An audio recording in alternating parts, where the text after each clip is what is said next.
हाँ जी, सभी को नमस्कार। आप सभी का इम्पैक्ट अकेडमी के इस ऑनलाइन प्लेटफ़ॉर्म पर स्वागत है। आ जाइए अभी सारे, सभी बच्चे आ जाओ जल्दी से। करते हैं हम अपने क्वेश्चन की प्रैक्टिस को स्टार्ट, ठीक है? हाँ जी, गुड आफ्टरनून रमिंदर। हाँ जी, क्लास चल नहीं रही, अब चलेगी बच्चे। अब देखो, ठीक है ना? अब चलेगी क्लास। हाँ जी, गुड आफ्टरनून ममता। तो करें अपनी क्लास को स्टार्ट, ठीक है ना? तो आप जो ये क्वेश्चन सीरीज़ कर रहे हो रहा है ना बहुत ज़्यादा फ़ायदा इसका। और आपका कॉन्फिडेंस लेवल है ना वो बढ़ता चला जाएगा, जितने आप प्रैक्टिस करोगे। और जो अब ये हो रहे हैं ना, एग्ज़ाम हो रहे हैं, है ना? हरियाणा ये कांस्टेबल के जो एग्ज़ाम हो रहे हैं, तो ये आप देखते हो ना, आज का एग्ज़ाम है, कल भी हुए थे और पेपर भी कई-कई आते हैं, क्वेश्चन भी अलग-अलग हैं।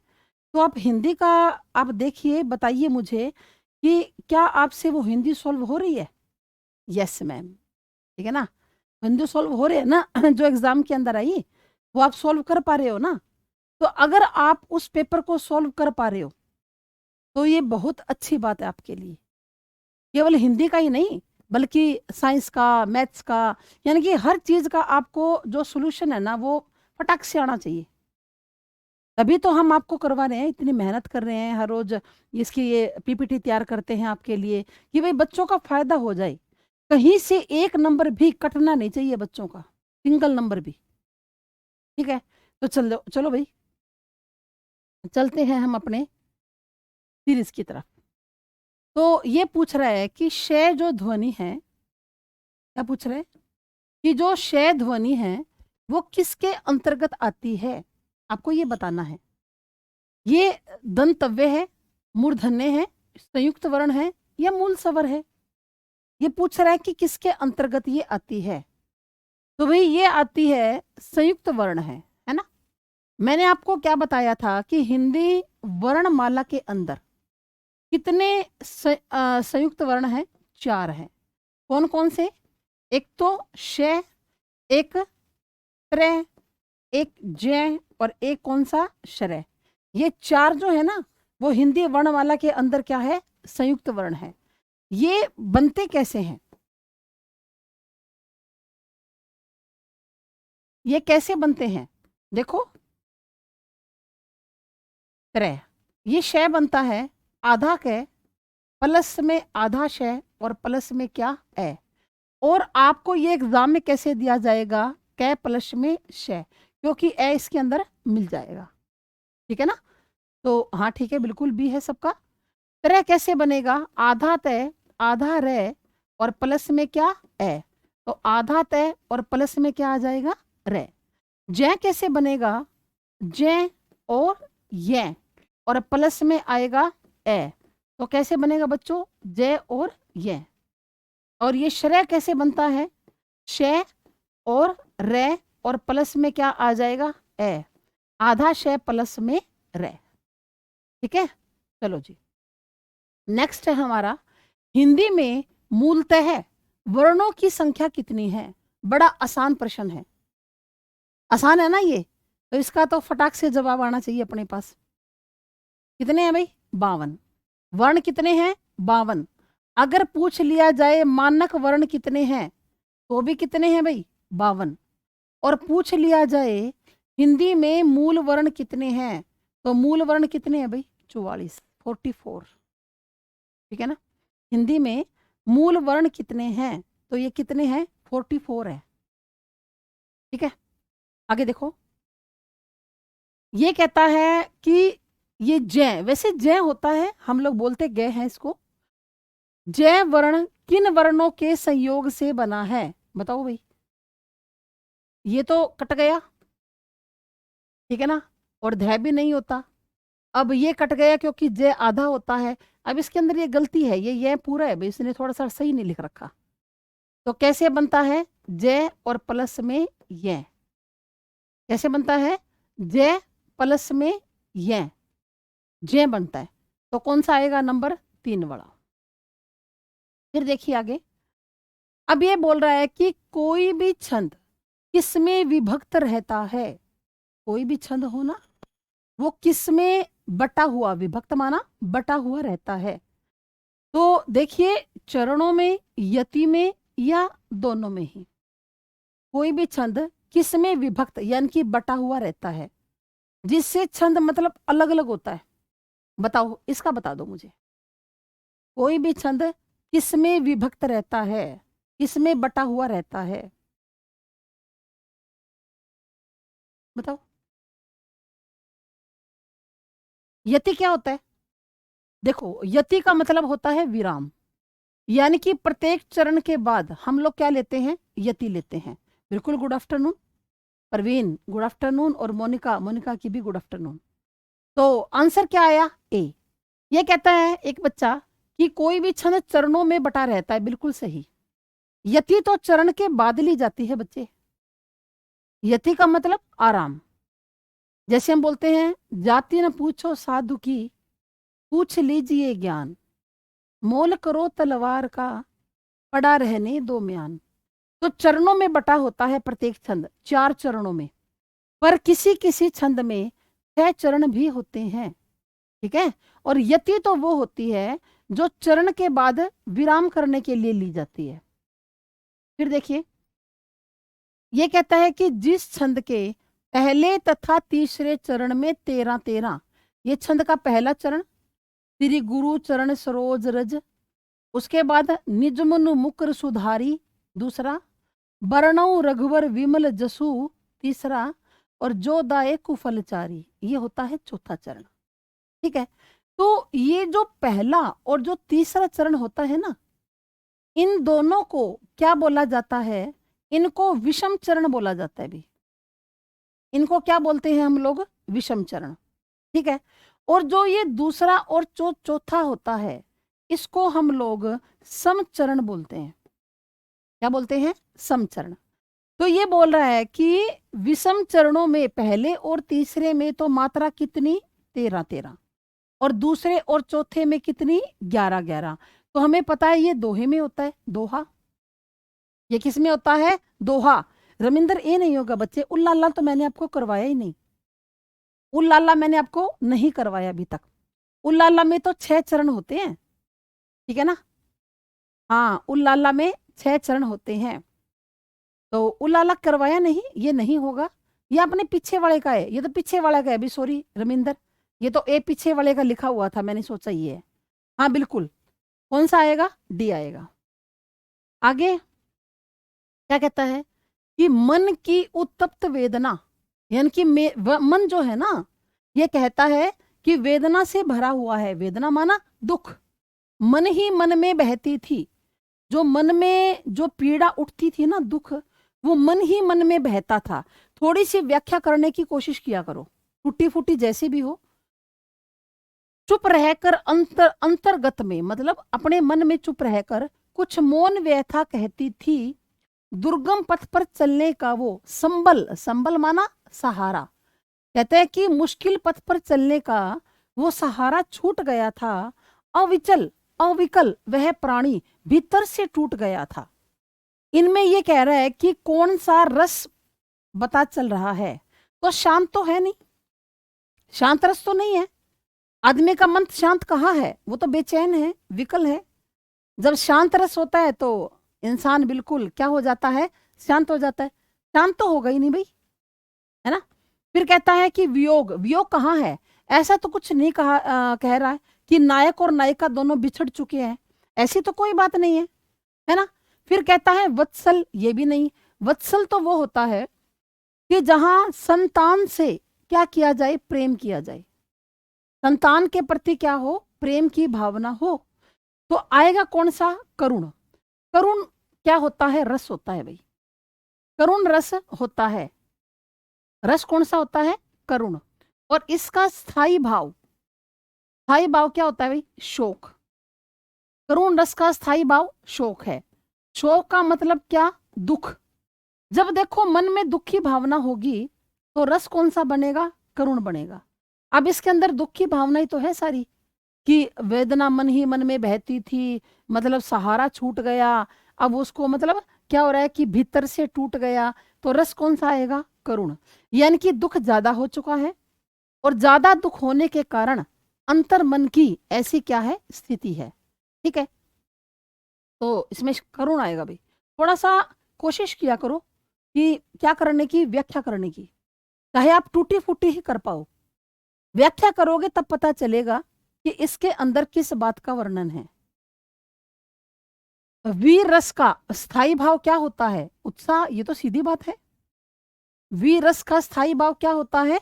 उत्साह। ठीक है, जिसके अंदर उत्साह होगा ना, जिसके अंदर क्या होगा? उत्साह होगा, तो वही व्यक्ति क्या हो सकता है? वीर। अब देखो रति, रति का स्थायी भाव, रति जो है स्थायी भाव है और इसका रस कौन सा बनता है? श्रृंगार। कौन सा बनता है भाई? श्रृंगार रस। ठीक है, और हास्य का कौन सा बनता है? हास। ठीक है, और क्रोध, रौद्र, रौद्र रस, और रौद्र रस का स्थायी भाव कौन सा है? क्रोध है। तो सातवें का बी बिल्कुल सही है भाई। उसके बाद देखिए, ये कहता है कि पूत कपूत तो क्यों धन संचय, ये पहले भी आया था। पूत सपूत तो क्यों धन संचय। अब बताइए इसमें कौन सा अलंकार है? पूत सपूत तो क्यों धन संचय और पूत कपूत तो क्यों धन संचय। ऐसे बोल रहा है भाई कवि कि अगर पुत्र अच्छा है तो धन इकट्ठा करने की कोई जरूरत नहीं है, वो अपने आप कमा लेगा। और अगर कपूत है, बुरा है, तो क्यों इकट्ठा कर रहे हो भाई, उड़ा देगा सारा। तो आपने कहा नंबर 3 यमक। यमक कहाँ है बच्चे? यमक तो नहीं है इसके अंदर, यमक नहीं है बीरमिंदर। मोनिका बोल रही है बी लाटानुप्रास है, बिल्कुल इसके अंदर लाटानुप्रास है। देखो बच्चे, यमक तो वहां होता है जहां पर कोई शब्द, ये कहता है कि जहां पर कोई शब्द 2 बार आए या 2 से ज्यादा बार, 2 से अधिक बार आए। ठीक है ना, लेकिन उसका अर्थ, उस शब्द का अर्थ, लेकिन उसका अर्थ हर बार क्या हो? अलग अलग हो। हर बार क्या हो भाई? अलग अलग हो। ये बोल रहा है कि जहां पर कोई शब्द 2 बार आए या 2 से ज्यादा बार आए, लेकिन अर्थ अलग अलग होना चाहिए। जैसे सजना है मुझे सजना के लिए, सजना सजना 2 बार आया, एक बार सजना का मतलब पति और एक बार सजना का मतलब क्या? श्रृंगार करना। काली घटा का घमंड घटा, वहां होता है यमक। लेकिन लाटानुप्रास कहाँ होता है? जहां पर कोई शब्द या कोई वाक्य दोबारा आ जाए, जहां पर कोई शब्द या कोई वाक्य क्या आ जाए? दोबारा, लेकिन अर्थ में अंतर ना हो भाई, तात्पर्य में अंतर हो। तात्पर्य का मतलब जैसे आप लोग कई बार बोलते हो ना, अरे तुम गलत समझ गए, मेरा ये तात्पर्य नहीं था, है ना। आपका मित्र है, कोई बहुत अच्छी शर्ट लेकर आया है, बहुत अच्छी शर्ट, आपने भी सोच रखी है कि मुझे ऐसे ही एक वाइट कलर की शर्ट लेनी है, कपड़ा फैब्रिक फाइन होना चाहिए, मतलब बिल्कुल ब्राइटनेस होनी चाहिए, ये होनी चाहिए, वो होनी चाहिए, मतलब आपने सोच रखा है। आपका मित्र वैसे ही शर्ट पहनकर आ गया और आपने उसकी शर्ट को देखकर क्या कहा कि शर्ट तो शर्ट है ना। कोई किताब बढ़िया लेकर आ गया, आपने कहा किताब तो किताब है, पेन तो पेन है, अरे भारत तो भारत है। अब भारत और भारत शब्द में अंतर थोड़ी ना है, यहां पर तो तात्पर्य में अंतर है। तात्पर्य का मतलब भाई, मतलब भी मैं भी ऐसी ही लेना चाहता था, या मुझे ऐसी ही पसंद है। जब हम बोलते हैं माँ तो माँ होती है, तो माँ और माँ शब्द में अंतर थोड़ी ना है। कहता कि माँ तो माँ ही होती है, माँ के जैसा दूसरा कोई नहीं होता। मनुष्य वही जो मनुष्य के लिए मरे। तो यहां पर कौन सा होता है? लाटानुप्रास। तो देखिए, पूत सपूत तो क्यों कपूत तो क्यों धन संचय, और पूत सपूत तो क्यों धन संचय। आगे चलिए।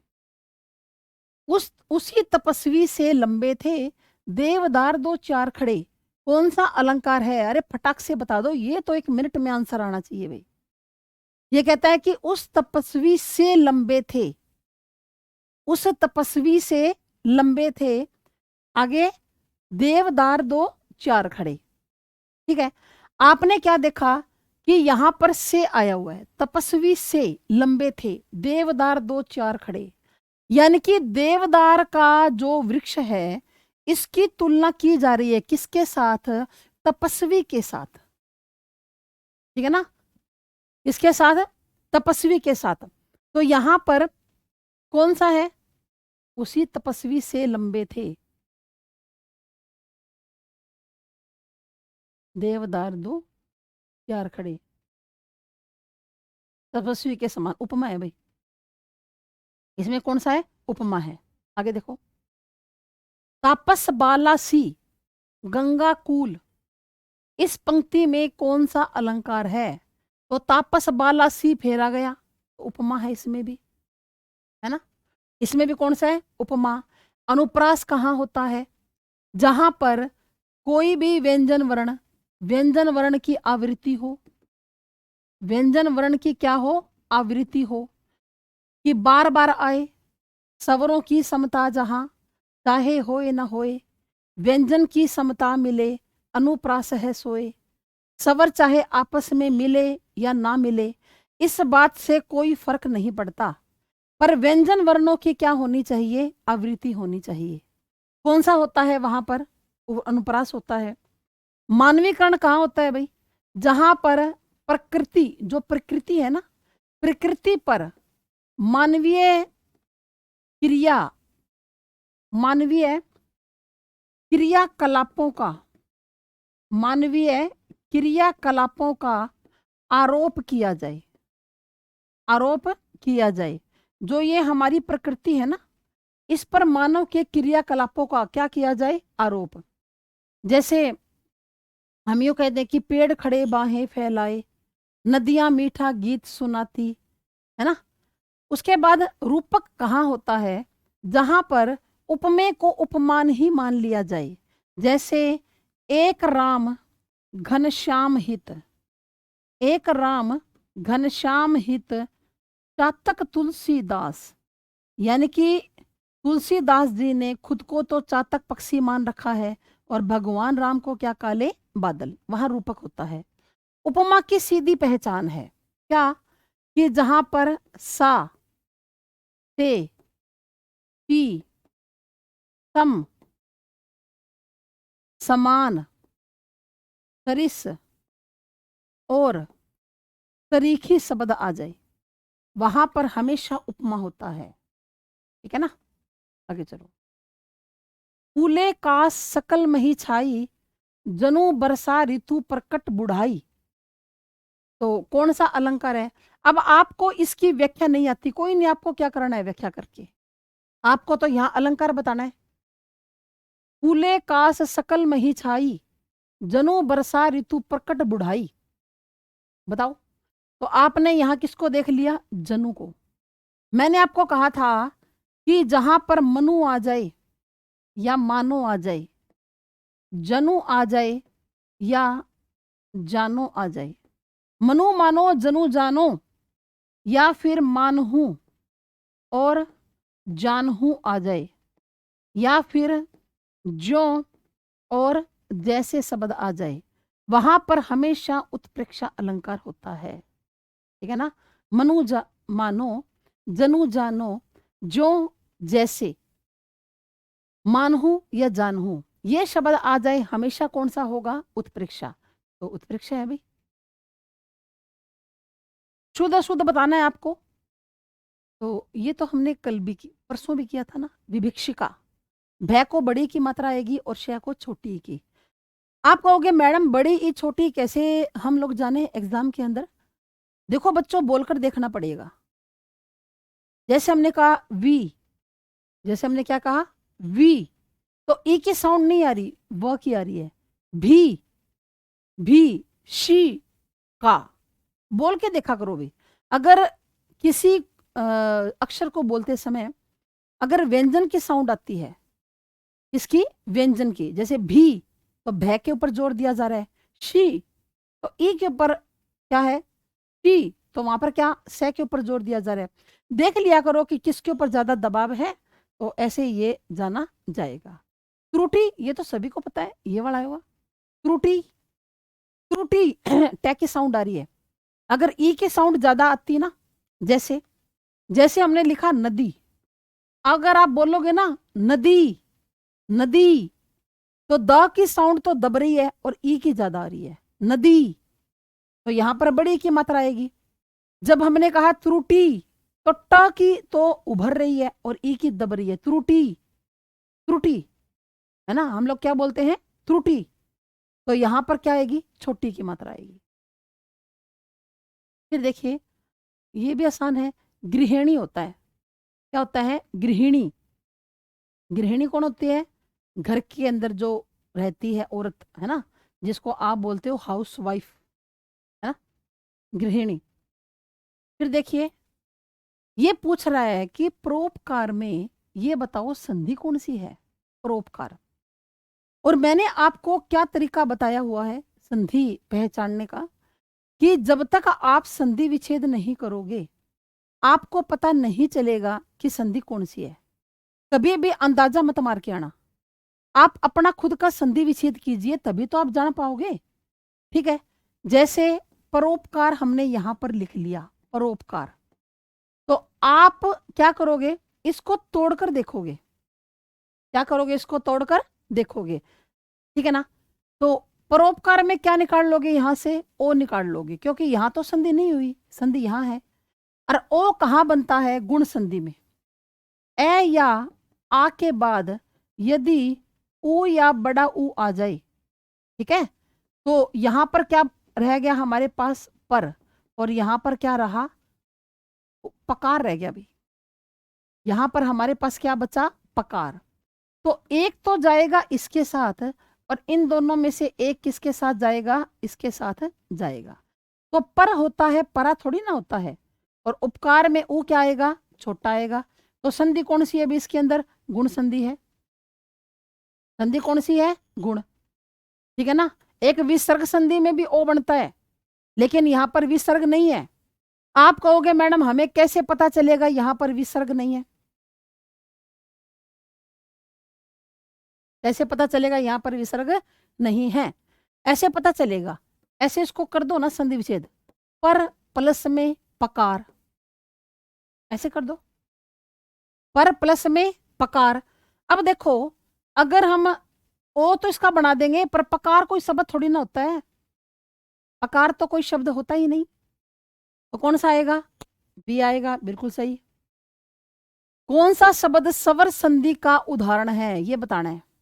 कैसे पता चलेगा, तोड़ोगे, टुकड़े टुकड़े करोगे तो पता चलेगा, जब तक आप टुकड़े नहीं करोगे नहीं पता चलेगा भाई, ठीक है ना। तोड़ लो, फटाफट तोड़ दो सभी को। अधोगति कैसे करेंगे संधि विच्छेद, अध है और प्लस में गति, संधि कौन सी है इसके अंदर, विसर्ग। कौन सी संधि है अधोगति में, विसर्ग। दिग्गज कैसे तोड़ोगे, दिक और प्लस में गज, जहां पर के अपने ही वर्ग के किस में बदल जाएगा, तीसरे में, थर्ड में बदल जाएगा। संधि कौन सी है, व्यंजन, ठीक है ना। फिर इसको देखो, मनु और प्लस में अंतर, तो क्या बन जाएगा, उ, और यहां पर ए, उ का क्या बन जाता है, वे, म न व अंतर, तो ये कौन सी संधि है, ये सवर संधि है। सवर में भी कौन सी, यण संधि, कौन सी है भाई, यण। उच्चारण, उच्चारण का क्या बनेगा संधि विच्छेद, उत और प्लस में चारण, जहां चे ते में तय चे में ही बदल जाएगा, तो क्या करोगे, उच्चारण। संधि कौन सी है, व्यंजन। आया समझ में। तो अपना आंसर क्या आएगा, 4। मनु प्लस में अंतर, मनु प्लस में अंतर, तो क्या बन जाएगा, मनवंतर बन जाएगा। अब अधोगति देखकर, ममता आपने अधोगति देखकर लगाया था क्या बच्चे, इसमें अधोगति में आप जब तक किसी भी शब्द को तोड़ोगे नहीं, चाहे वो संधि हो और चाहे वो समास हो, जब तक आप शब्द को नहीं तोड़ोगे आपको पता ही नहीं चलेगा कि इसके अंदर कौन सा है भाई, तोड़ना पड़ेगा, तोड़ दो, टुकड़े टुकड़े कर दो।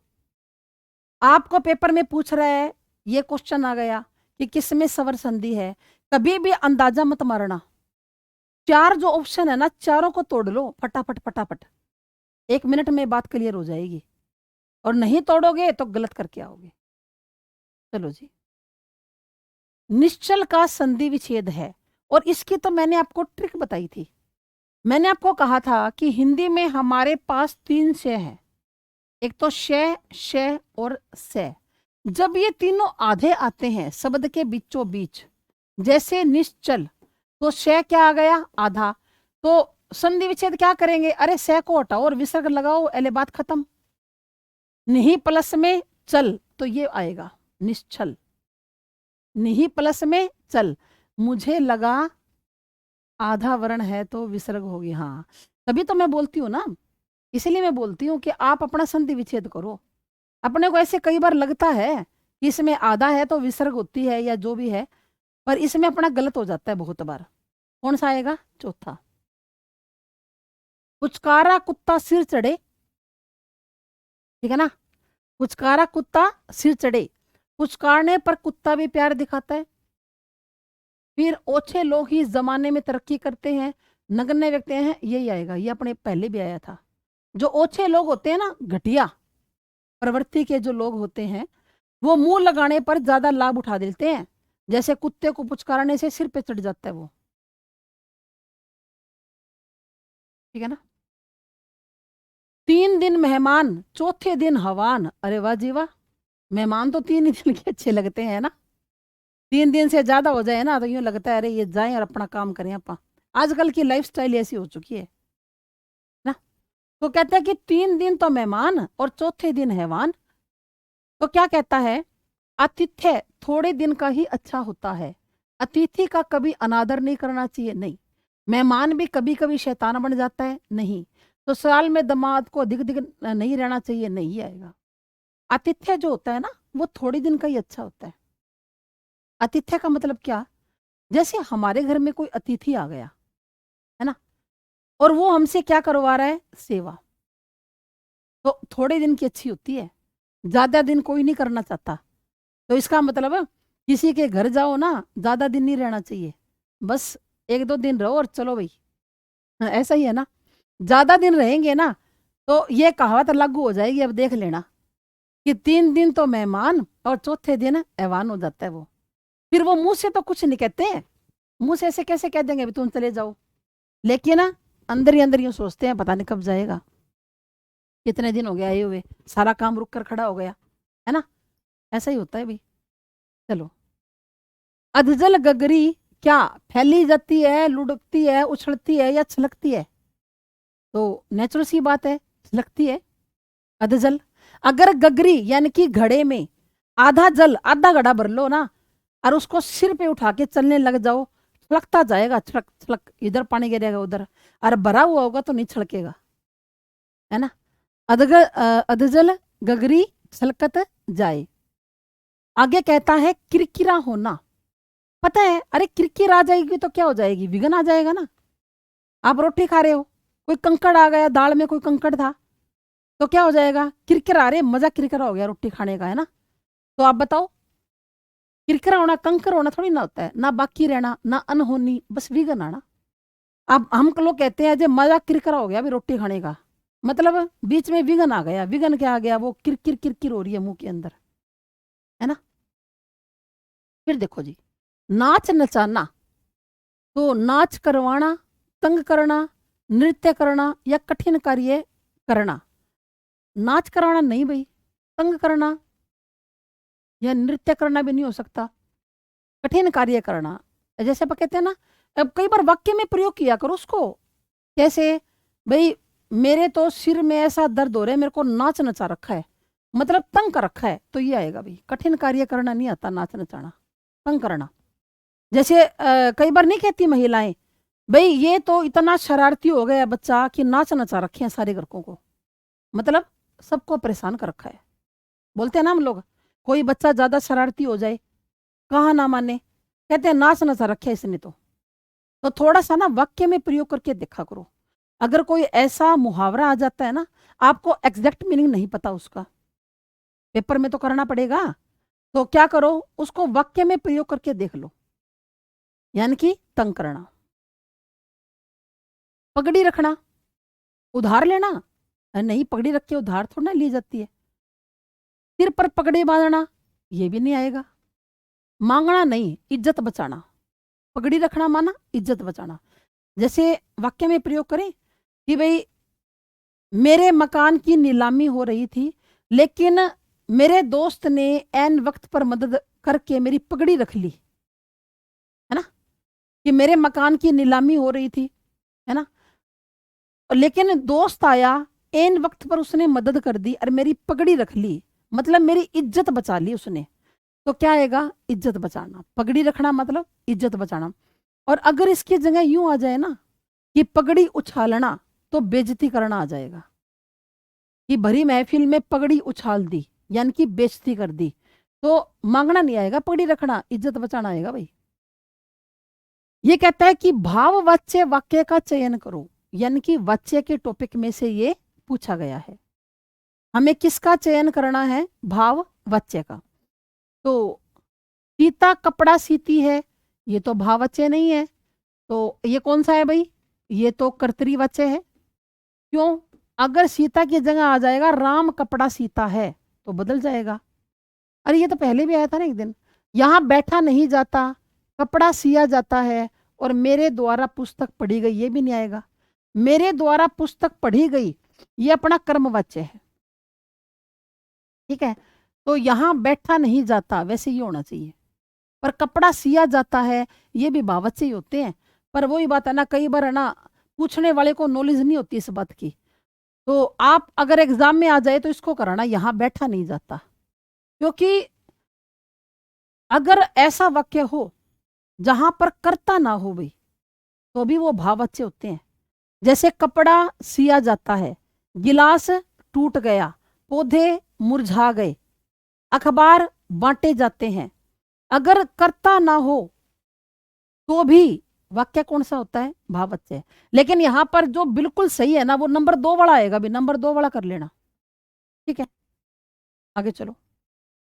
कर्तृवाच्य वाक्य का चयन करो। कर्तृवाच्य बताना है भाई।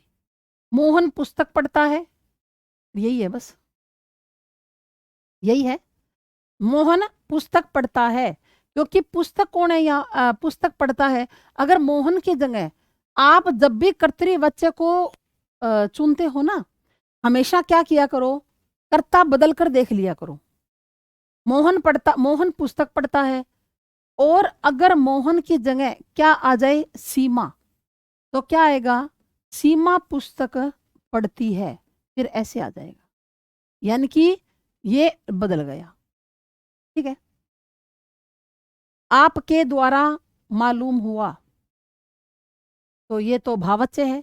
नींद नहीं आती, ये भी भाववाच्य है। और पुस्तक पढ़ी गई, तो ये भी भाववाच्य है।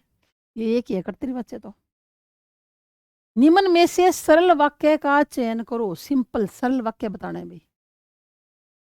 उसने कहा कि कार्यालय बंद हो गया, ये सरल वाक्य नहीं है। तो कौन सा है? ये तो मिश्र वाक्य है। कौन सा है भाई? ये मिश्र वाक्य है, जिसमें उसने कहा कि, ये तो क्या है? प्रधान उपवाक्य। ये तो है प्रधान उपवाक्य। और कार्यालय बंद हो गया, ये क्या है? ये आश्रित उपवाक्य है। ये क्या है? आश्रित उपवाक्य है, ठीक है। सुबह हुई और वह आ गया, जब हमने और को देख लिया, तो ये वाक्य कौन सा है? संयुक्त वाक्य। कौन सा है भाई? संयुक्त वाक्य, ठीक है। उसके बाद राहुल धीरे धीरे लिखता है, ये है अपना आंसर नंबर 3 वाला। राहुल धीरे धीरे लिखता है, सीमा धीरे धीरे लिखती है, ये सिंपल वाक्य होते हैं। जो बड़े हैं उन्हें सम्मान दो, तो ये जो से शुरू हुआ और उन्हें से, यानी कि ये जो चौथे नंबर वाला है ना, ये किससे शुरू हो रहा है? संबंधवाचक सर्वनाम से। किससे हो रहा है? संबंधवाचक सर्वनाम से। और मैंने आपको बताया था कि जो भी वाक्य संबंधवाचक सर्वनाम से शुरू हो, वो मिश्र वाक्य होते हैं। लेकिन इसमें मामला उल्टा हो जाएगा। आप कहोगे मैडम क्या उल्टा हो जाएगा? क्या, किसके बारे में बता रहे हो? ये जो बड़े हैं ना, ये तो होगा अब कौन सा? आश्रित उपवाक्य, और ये लास्ट वाला कौन सा हो जाएगा, अब प्रधान उपवाक्य हो जाएगा। जो भी मिश्र वाक्य संबंधवाचक से शुरू होता है तो मामला क्या हो जाएगा, उल्टा। पहले वाला तो बन जाएगा आश्रित और दूसरे वाला क्या बन जाएगा, प्रधान। ठीक है, चलो जी। किस शब्द में आवा प्रत्यय नहीं है, तो दिखावा इसमें तो है। कैसे, दिख और प्लस में आवा, दिखावा बन गया। चढ़ावा में भी है, चढ़ प्लस में आवा। भुलावा में भी है, कैसे, भूल और प्लस में आवा। लेकिन इसमें नहीं है, लावा में। लावा में ऐसे थोड़ी ना होगा कि ले प्लस में आवा, ले का तो कोई मतलब नहीं है। ठीक है, इनमें कौन सा शब्द समूहवाचक प्रत्यय नहीं है। क्या बोल रहा है कि इनमें से कौन सा शब्द समूहवाचक प्रत्यय नहीं है। तो लोग तो समूहवाचक होता है कि नहीं। अब लोग में एक व्यक्ति थोड़ी ना होता है। आपा कहते हैं भी लोग इकट्ठे हो गए, लोग जानते हैं, है ना, लोग गंदगी फैलाते हैं, तो एक व्यक्ति थोड़ी ना है, बहुत से हैं। गण, गण भी समूह होता है। जैसे आपा कहते हैं ना श्रोता गण, ऐसे बोलते हैं ना कि श्रोता गण बहुत से थे, या कवि गण मंच पर आ चुके हैं। तो ये गण किसको बताता है, ये भी समूह को बताता है। फिर आ गया वर्ग, वर्ग तो है ही, वर्ग तो है ही। जैसे हमने कहा विद्यार्थी वर्ग, ये विद्यार्थी वर्ग पढ़ रहा है। अध्यापक वर्ग बोलते हैं ना, अध्यापक वर्ग, महिला वर्ग। तो वर्ग किसको बता रहा है, ये भी समूह को बता रहा है। आंसर क्या आएगा, प्रेस। प्रेस कोई समूहवाचक नहीं है भाई। ठीक है, व्यवस्था से पूर्व कौन सा उपसर्ग लगाएं कि उसका अर्थ विपरीत हो जाए। अगर ए लगाएंगे तो क्या बन जाएगा, अव्यवस्था, और यही आंसर आएगा। व्यवस्था का उल्टा क्या होता है, अव्यवस्था। ठीक है, देखो अगर सु लगाएंगे तो क्या बन जाएगा, सुव्यवस्था। ये तो उल्टा नहीं हुआ, ये तो बहुत अच्छी व्यवस्था हो गई। नी लगाएंगे तो नी व्यवस्था, ऐसा कोई शब्द नहीं होता। परी लगाएंगे तो परी व्यवस्था, ऐसा भी कोई शब्द नहीं होता। यह आएगा भी। फिर देखो, चौराहा में कौन सा समास है, चौराहा में कौन सा समास है, बताओ। चौराहा का विग्रह कर लो भाई, चौराहा का क्या कर लो, विग्रह। कैसे करोगे, चार राहों का समूह, चार राहों का समूह। तो बताओ, जिस समास के अंदर पहला पद संख्यावाची हो और किसका बोध करवाए, समूह का। बिल्कुल सही, नंबर 4 द्विगु आएगा भी। सही है भी, रविंद्र का भी सही है और परवीन का भी सही है, ममता का भी सही है। ठीक है, तो द्विगु आएगा। 10 मुख में कौन सा समास है, 10 मुख, 10 मुख। 10 है मुख जिसके, अरे ये तो बड़ा आसान है। कौन होता है भाई जिसके 10 मुख होते हैं, रावण। और तो किसी के नहीं है दुनिया में 10 मुख, तो कौन सा आएगा, हाँ नंबर 2 पर बहुव्रीहि आएगा। सही है बिरमिंदर, कौन सा आएगा, बहुव्रीहि, क्योंकि अन्य पद क्या है, प्रधान है। सुपुरुष में कौन सा समास है, सुपुरुष, सुपुरुष। सुपुरुष का विग्रह क्या बनेगा, अच्छा है जो पुरुष, अच्छा है जो पुरुष। यानी कि पुरुष की क्या बताई गई विशेषता, कि वो क्या है, अच्छा है भाई। तो चलो, तीसरा क्रमधारी है। मोनिका, अभी वाव कैसे आएगा बच्चे, सुपुरुष, पुरुष की विशेषता बताइए ना कि वो अच्छा है, तो मेरे ख्याल से तो इसमें कर्मधारी आएगा, अविभाव नहीं आएगा। सुपुरुष, अच्छा है जो पुरुष, तो पुरुष की तो विशेषता बता दी ना, कौन सा आएगा, सी आएगा। विभावरी किस प्रकार का शब्द है? ये तो तत्सम है, पता है। विभावरी, विभावरी का मतलब क्या होता है? बीती विभावरी जागरी रात। विभावरी को हम हिंदी में, यानी कि इसका तद्भव रूप क्या होता है भाई? रात होता है। ठीक है, फिर देखिए, योग रूढ़ शब्द कौन सा है? मैंने आपको कहा था कि जितने भी बहुव्रीहि समास के एग्जाम्पल हैं, सारे के सारे योग रूढ़ के होते हैं भाई। तो बताओ,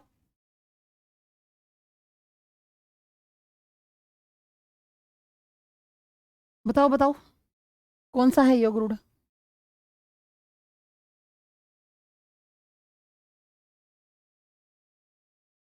योग रूढ़ शब्द कौन सा है? सी, लंबोदर, बिल्कुल सही। पीला क्या है? ये तो रूढ़ शब्द है ना। पीला के टुकड़े नहीं हो सकते। पी और ला अलग अलग कोई भी अर्थ नहीं है। घुड़सवार, घुड़सवार माना घोड़े का सवार, घोड़े का सवार। तो इसमें क्या कौन सा है भाई? ये यौगिक शब्द है। ये कौन सा है? यौगिक। नाक, नाक फिर रूढ़ शब्द है। तो यहाँ पर योग रूढ़ शब्द कौन सा हो गया? लंबोदर। लंबोदर माना गणेश जी। नीचे दिए गए विकल्पों में से ये कहता है तत्सम शब्द को चयन करना है। पड़ोसी, बहु, शहीद या गोधूम। साफ दिखाई दे रहा है, गोधूम है, गोधूम। ठीक है ना, कौन सा है? गोधूम। आगे चलो, कवि का स्त्रीलिंग रूप है, तो ये भी कवियत्री, कवित्री, कवियत्री नहीं ना, ये आएगा कवित्री। कवियत्री नहीं आएगा, कवित्री है, कवित्री। ठीक है, ठीक है, चलो जी। निम्नलिखित में से कौन सी भाववाचक संज्ञा नहीं है? ये कह रहा है कि इसमें तीन तो भाववाचक है, पर एक ऐसी है जो भाववाचक नहीं है ना। कौन सी भाववाचक नहीं है? तो देखो, बुढ़ापा, ये तो भाववाचक है। बुढ़ापे को देखा थोड़ी ना जा सकता है, क्या किया जाता है? महसूस किया जाता है ना। बुढ़ापे को महसूस किया जाता है, पर इसका आंसर गलत है भाई। एक सर्दी, सर्दी भी भाववाचक है, सर्दी को भी महसूस किया जाता है। नहीं पूछ रहे ना। तो मिठाई, मिठाई तो जातिवाचक है। इसमें दो आंसर सही है भाई। ये तो एक तो मिठाई नहीं है, एक ताजमहल, ताजमहल तो व्यक्तिवाचक है।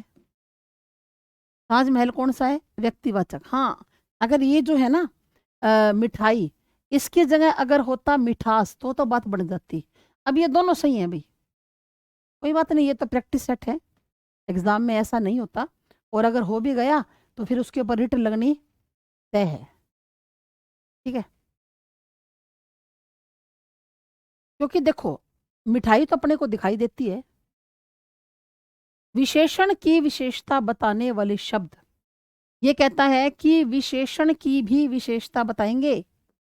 विशेषण की भी क्या बताएंगे भाई? विशेषता बताने वाले शब्द क्या होते हैं? तो बोलो, परविशेषण होते हैं। क्या होते हैं? परविशेषण होते हैं। ठीक है, परविशेषण कैसे? जैसे हमने कहा कि दूध मीठा है, दूध मीठा है, तो दूध की विशेषता क्या है? मीठा है। अगर हम लोग कह दें कि दूध बहुत मीठा है, दूध कम मीठा है, ज्यादा मीठा है, अत्यधिक मीठा है, तो ये सारे के सारे क्या हैं? ये विशेषण की, इसकी मीठे की भी विशेषता बता रहे हैं, है ना। तो ये क्या कहे जाएंगे? ये परविशेषण होंगे। ठीक है, तो चलिए जी, आज भी हमने कितने क्वेश्चन किए? 38। और कितने सारे डाउट्स आपके इन प्रश्नों के अंदर क्लियर हुए होंगे, है ना। होंगे ना, कितने सारे डाउट्स क्लियर हुए होंगे। तो यही हमारे टेस्ट सीरीज का फायदा है भाई। हाँ जी, आज भी मन खुश हो गया आपको ये सीरीज करवाते हुए, क्योंकि हर एक प्रश्न पर आपके फटाफट जवाब आए। शुरुआत में जब मैंने 1-2 दिन करवाया था ना, तब आपके जवाब नहीं आते थे इतने। तो मैं ये सोचती थी कि करवा तो रही हूँ, पर बच्चे जवाब तो नहीं देते ऐसे, मतलब ऐसे बैठे रहते हैं जैसे सिलेबस हुआ ही नहीं। हाँ, बहुत अच्छा लग रहा है रविंदर। हाँ, मुझे भी बहुत अच्छा लग रहा है आपको करवाते हुए। ऐसे लगा था कि ये बच्चे जवाब तो देते ही नहीं। अब आप फटाफट जवाब दे रहे हो ना, अच्छा लगता है। इसका मतलब जितना करवाया है ना वो सारा समझ में आ रहा है ना? तो हिंदी चाहे 5 नंबर की आओ एग्ज़ाम में, चाहे 6 नंबर की है, देखो वो तो पूछने वाले की मर्ज़ी है कि कितने नंबर की भी आ सकती है। पर यूँ है जितने नंबर की भी आएगी ना, आप कर आओगे, इतना अब विश्वास हो गया, है ना? तो चलिए, आप सभी का थैंक यू, सभी का धन्यवाद। जय हिंद, जय भारत।